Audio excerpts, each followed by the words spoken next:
Letrozole, gonadotropin, or clomiphene for unexplained infertility.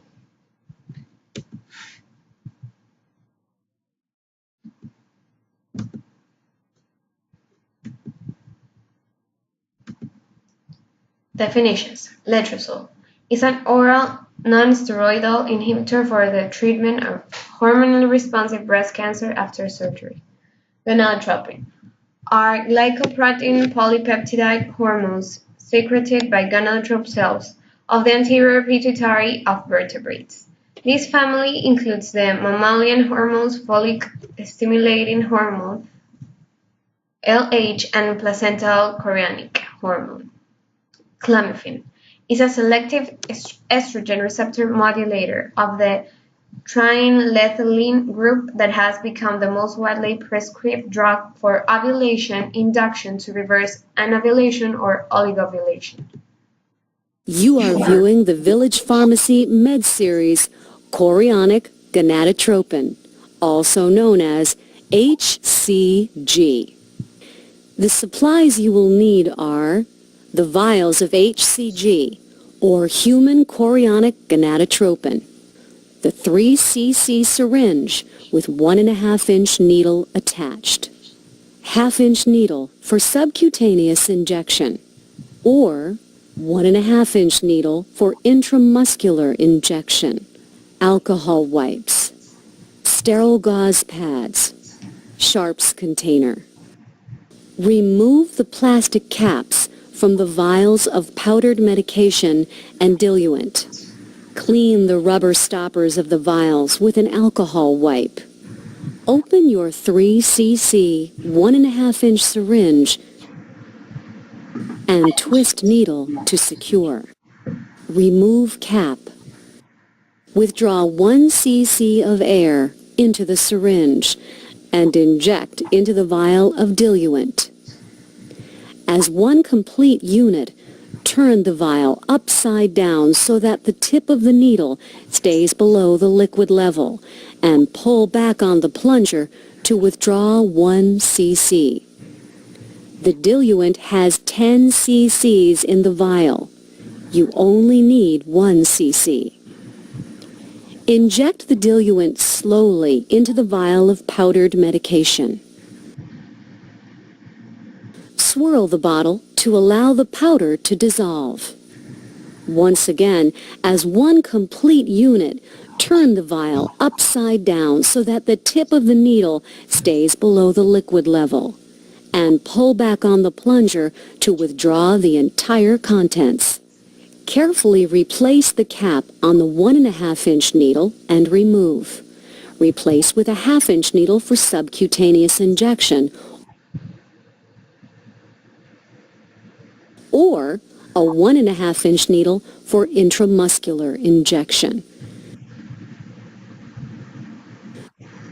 This concludes the mixing for HCG. Now proceed to either subcutaneous or intramuscular injection instruction.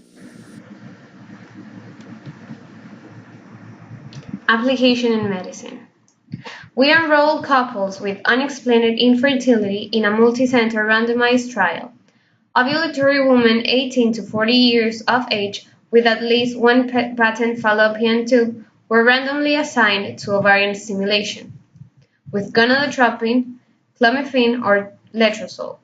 The primary outcome was the rate of multiple gestations among women with clinical pregnancies.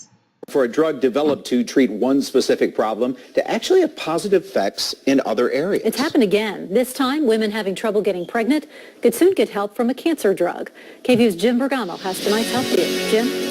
Well, Terry, Tyler, a recent study reveals that Femara, a medication that's FDA approved to treat breast cancer, may be more effective than current fertility drugs for some women. You know, this was the ultrasound basically when we were monitoring your ovaries. Lais Delos still gets overwhelmed when she looks at early ultrasound photos of her daughter Zoe. You don't have a baby yet, so you kind of think,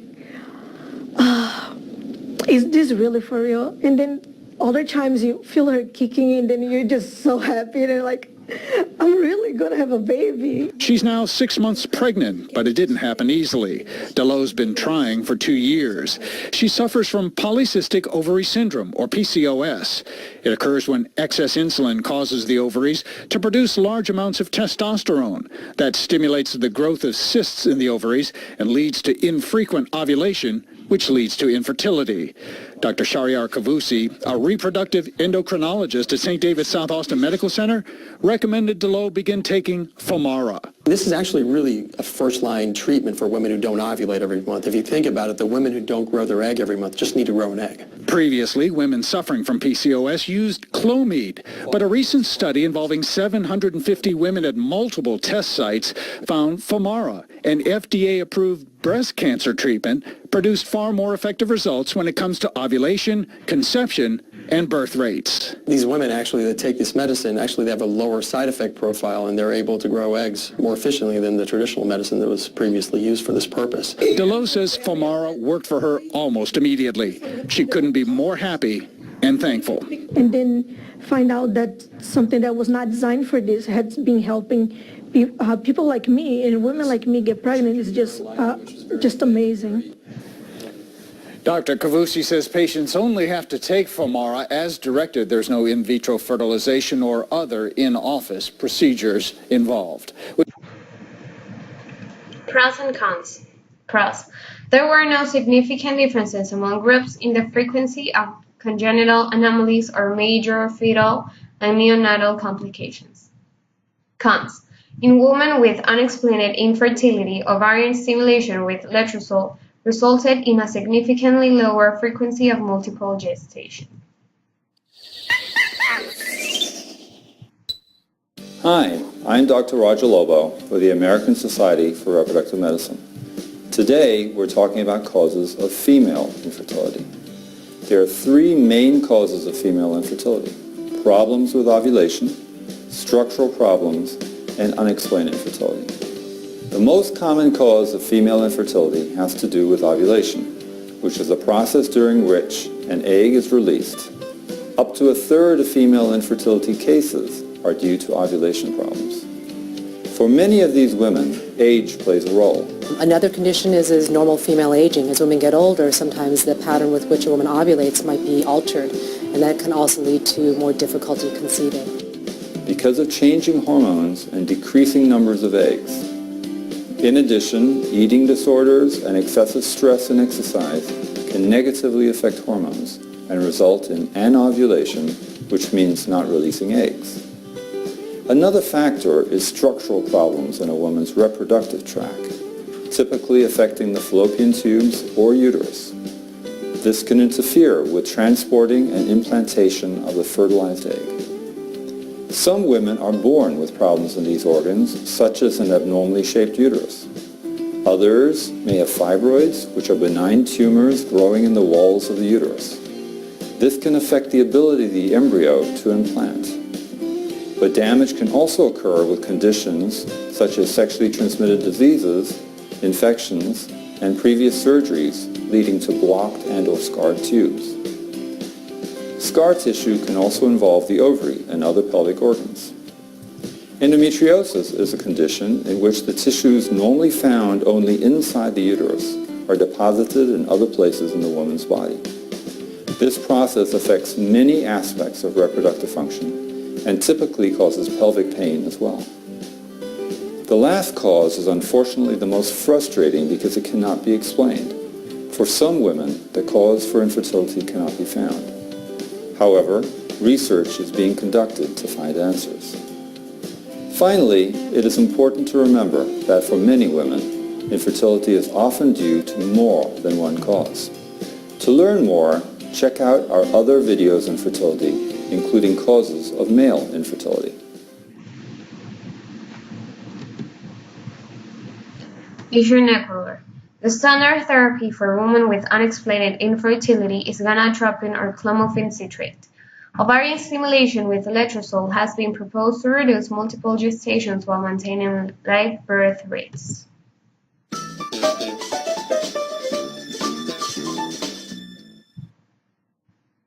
If you're having trouble getting pregnant, a drug called clomiphene may be your doctor's first recommendation. Clomiphene is a fertility medication sold under the brands Clomid and Seraphine. This drug is usually prescribed for women who ovulate irregularly or not at all. Here's how clomiphene works for women. Several days into the menstrual cycle, you will take a pill every day for 5 days. The medication encourages your brain's hypothalamus to produce luteinizing hormone, or LH, which tells your ovaries to release eggs into your fallopian tubes.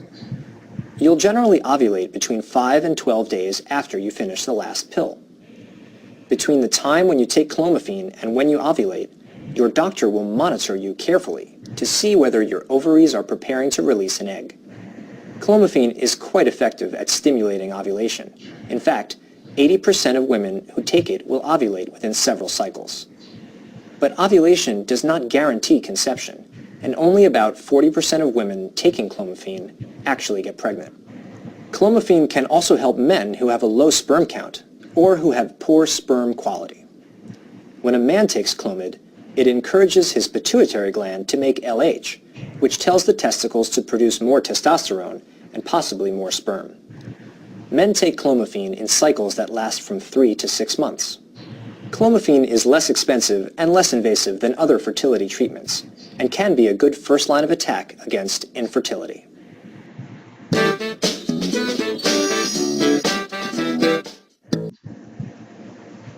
Conclusions. Among ongoing pregnancies with fetal heart activity, the multiple gestation rate with letrozole did not differ significantly from the rate with gonadotropin or clomiphene alone, but was lower than the rate with gonadotropin alone. All multiple gestations in the clomiphene and letrozole groups were twins, whereas gonadotropin treatments resulted in 24 twins and 10 triplet gestations.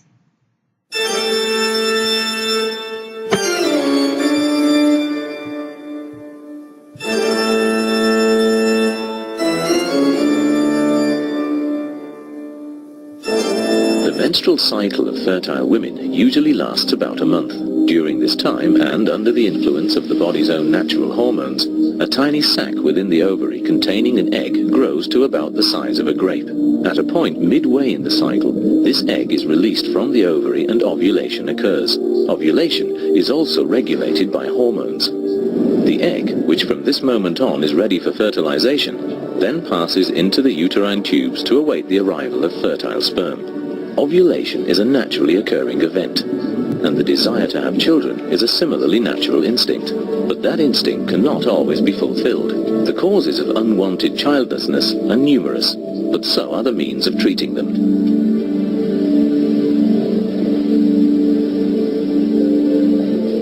With the technique of intrauterine insemination, sperm is provided either by the male partner or by a third-party donor whose sperm has been stored in a deep-freeze sperm bank. Before insemination, the sperm samples are prepared in the laboratory. They are assessed for safety, quality and quantity and then passed through a filtering system for grading and washing. With a syringe and fine tube, the prepared sperm cells are then introduced directly into the cavity of the uterus beyond the mouth of the womb and the cervix. They immediately make their own way towards the uterine tube. The objective of IUI is to bring these sperm cells as near as possible to the egg.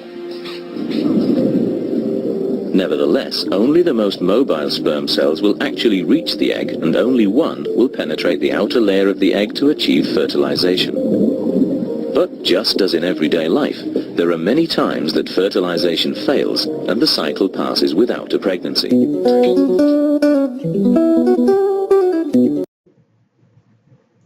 Thank you.